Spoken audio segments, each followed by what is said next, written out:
ക്രൂശിങ്കിലേക്ക് നോക്കുക എന്ന ധ്യാന പരമ്പരയിലെ ഇന്നത്തെ ധ്യാനം 2 കൊരിന്ത്യർ 5-ാം അധ്യായം അതിൻ്റെ 19-ാമത്തെ വാക്യം.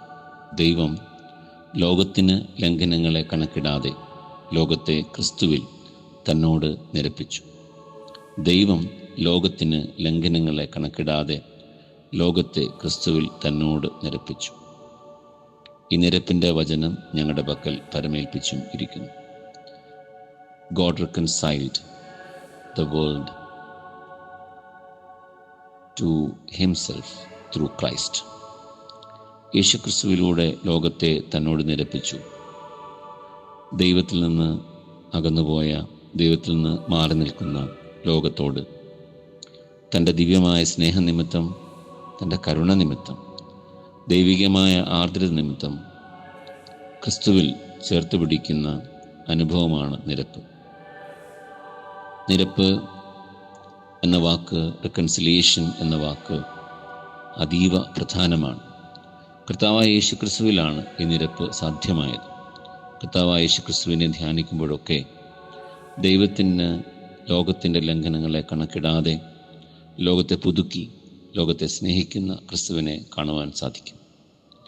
കണക്ക് ചോദിക്കുകയും കണക്ക് വെച്ച് പകരം വീട്ടുകയും ലംഘനങ്ങളുടെ കണക്ക് അതീവമായി ഓർത്തിരിക്കുകയും ചെയ്യുന്നതാണ് പൊതുവെ പ്രകൃതി. എന്നാൽ ഇവിടെ ദൈവം അതിനൊരു മറുമരുന്ന് നൽകുകയാണ്.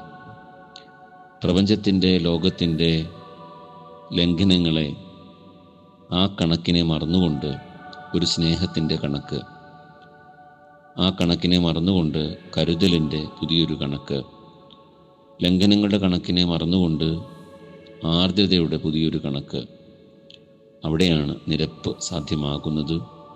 ആ നിരപ്പാണ് ക്രിസ്തുവിൽ ദൈവം നമുക്കായി ഒരുക്കിയിരിക്കുന്നത്. അതുകൊണ്ട് ക്രൂശിങ്കിലേക്കുള്ള നോട്ടം, ക്രൂശിതനെ നോക്കുമ്പോൾ ദൈവം ലോകത്തെ തന്നോട് തന്നെ നിരപ്പിക്കുന്നതിനെ, ലംഘനങ്ങളെ ഓർക്കാതെ പുതിയ ജീവിതത്തിനുള്ള സാധ്യതയും പുതിയ വഴികളും തുറന്ന് പുതിയ സ്നേഹത്തിൽ ഒരു പൈതൽ കണക്കെ, കുഞ്ഞിനെ സ്വീകരിക്കുന്ന ഒരു കുടുംബം കണക്കെ ദൈവം കാത്തിരിക്കുന്നതും ദൈവം കരുതുന്നതും ദൈവം ചേർത്ത് പിടിക്കുന്നതുമാണ് നാം കാണുന്നത്.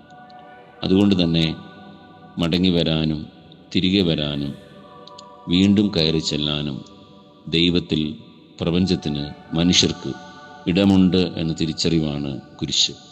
അതുകൊണ്ട് കുരിശ് വീട്ടിലേക്കുള്ള വഴിയാണെന്ന്, നഷ്ടപ്പെട്ടു പോയവരുടെ ശരിയായ പാതയാണെന്ന് പറയാറുണ്ട്.